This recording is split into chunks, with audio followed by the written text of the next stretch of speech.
여러분, 안녕하세요? 이야기 101 스튜디오에 방문하신 걸 환영합니다. 클릭하신 모든 분께 행운과 좋은 일만 가득하세요. 좋아요와 댓글은 저에게 큰 힘이 됩니다. 오늘의 이야기는 선비와 운명의 나침반입니다.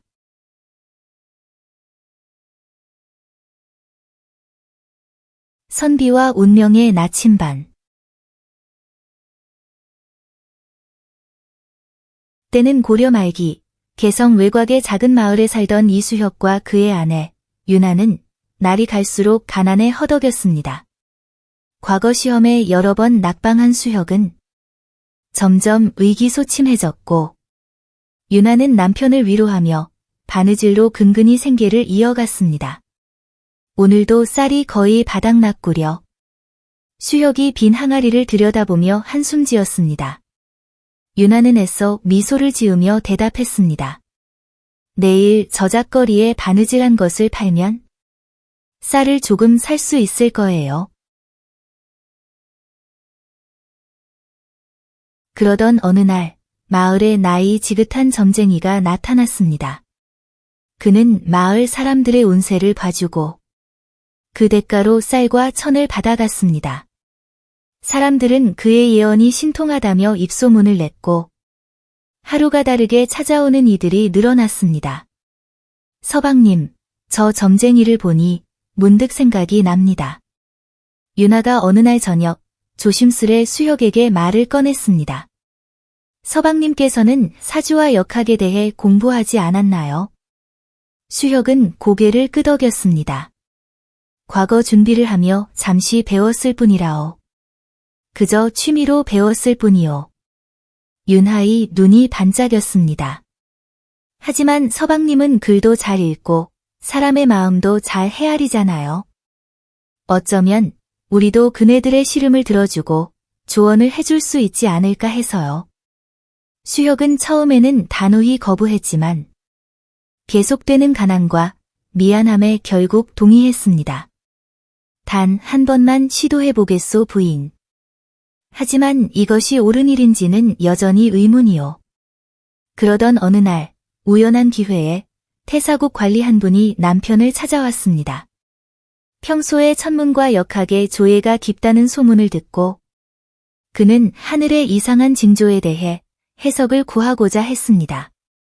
평소 천문에 관심이 많았던 남편은 자신의 지식을 바탕으로 그 양반의 질문에 명쾌하게 답했고 태사국 관리는 크게 감탄했습니다.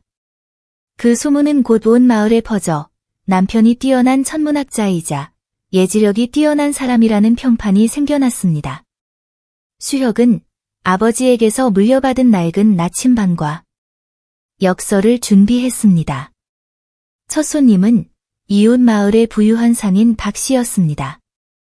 그는 최근 장사가 잘 풀리지 않아 얼굴에 수심이 가득했습니다. 수혁은 떨리는 손으로 나침반을 펼치고 상인의 생년월일을 물었습니다.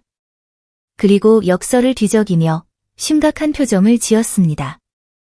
상인께서는 최근 동쪽으로 장사를 확장하셨군요. 수혁이 조심스럽게 말했습니다.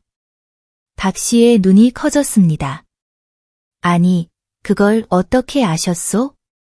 사실 수혁은 박 씨가 동쪽 방향에서 온 것을 눈치챘을 뿐이었습니다. 하지만 그는 자신감을 얻어 계속했습니다. 그러나 동쪽은 올해 당신에게 불길한 방향입니다. 남쪽으로 눈을 돌리셔야 합니다. 놀랍게도 박 씨는 일주일 후 다시 찾아와 남쪽 지역에서의 거래가 성공적이었다며 후한 사례와 함께 거듭 감사의 인사를 전했습니다. 소문은 빠르게 퍼져나갔고 점점 더 많은 사람들이 수혁을 찾아왔습니다. 그는 책에서 읽은 지식과 날카로운 관찰력을 바탕으로 조언을 했고 이상하게도 대부분이 적중했습니다. 서방님은 정말 타고난 재능이 있는 것 같습니다. 유나가 놀라움을 감추지 못했습니다. 수혁도 자신의 능력에 의아했습니다. 나도 모르겠소. 때로는 내 입에서 나오는 말들이 내가 생각한 것이 아닌 것 같소. 그러던 어느 날, 개경에서 높은 벼슬을 지닌 고관대작 중서문화성 장관이 수혁을 찾아왔습니다. 그의 표정은 어둡고 무거웠습니다. 내 딸이 병석에 누운 지 한 달이 넘었소이다. 어이들도 포기하고 손을 놓았소. 그대가 나에겐 마지막 희망이요. 중서문화성 장관이 절박하게 말했습니다. 수혁은 당황했습니다. 그는 의술에 대해 아는 바가 없었고 이제까지는 단순한 운세와 조언만을 해왔을 뿐입니다. 장관님, 미천한 제가 어떻게 도울 수 있을지 모르겠습니다. 수혁이 솔직하게 말했습니다. 고관대작의 눈에 분노가 어렸습니다. 그럼 소문이 거짓이었단 말이오? 만약 내 딸을 살려내지 못한다면 나는 그대를 사기꾼으로 고발할 것이다. 그리고 그대는 사기죄에 대한 죗값을 받을 것이오. 알겠소? 수혁은 깊은 고민 끝에 그의 집을 방문하기로 했습니다. 그의 아내 유나도 함께 동행했습니다. 중서문화성의 집에 도착하자 수혁은 이상한 느낌을 받았습니다. 마당을 가로질러 가다가 그는 우물 옆에서 발걸음을 멈췄습니다. 혹시 이 우물물로 딸에게 약을 다려주고 계십니까? 수혁이 갑자기 물었습니다. 중서문화성이 고개를 끄덕였습니다. 매일 아침 저녁으로 이 우물물로 약을 다려 먹이고 있소이다. 어찌 그러시오? 집안에 들어설 때부터 희미하지만 이상한 냄새가 났고 뭔가 모를 느낌이 그의 머리에 맴돌았습니다. 수혁은 우물을 자세히 들여다보고 냄새도 맡아보고 우물을 떠서 맛도 보고 주위도 면밀히 관찰했습니다. 그리고 갑자기 말했습니다. 우물 바닥을 살펴보셔야 합니다. 뭔가 있는 것 같습니다. 중서문화성의 명령으로 하인들이 우물을 퍼냈고 바닥에서 죽은 뱀이 발견되었습니다. 뱀의 독이 우물물에 섞여 있었던 것입니다. 아니, 어떻게 이런 일이 있단 말이냐. 중서문화성이 충격에 빠졌습니다. 수혁 자신도 놀랐습니다. 그는 단지 주의 깊게 우물을 관찰하고 우물 주변에서 희미하게 풍기는 이상한 냄새를 맡았을 뿐인데 무언가에 이끌려 말한 것이었습니다. 그의 딸은 새로운 물로 약을 다려 먹인 후 며칠 지나지 않아 차도를 보였습니다. 크게 기뻐한 중서문화성은 수혁에게 과거 시험의 특별 추천장을 약속했습니다.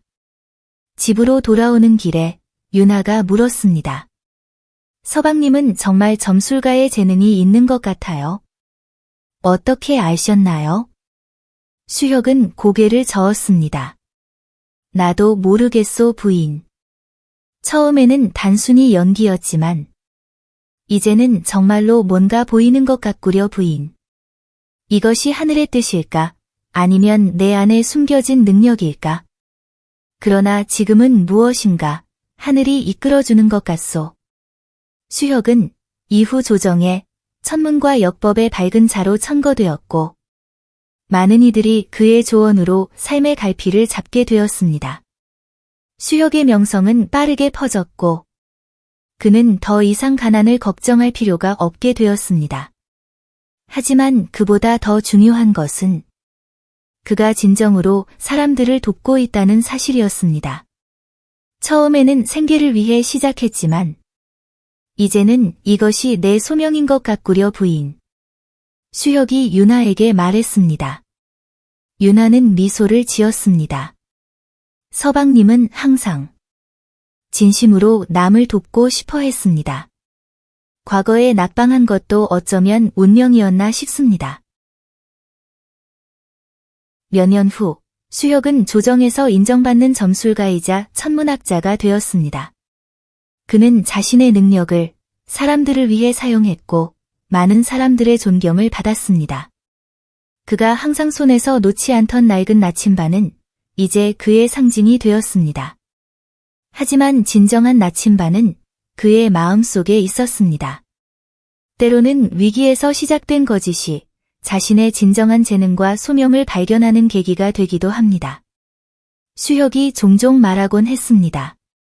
내가 방향을 잃었을 때 운명이 나를 올바른 길로 인도했습니다.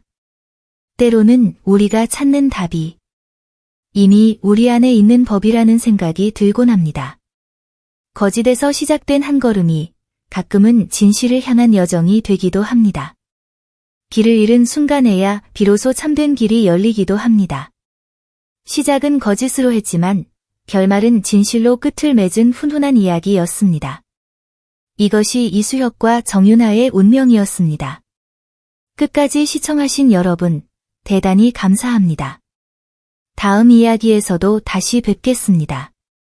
감사합니다. 지금까지 이야기 101 스튜디오였습니다.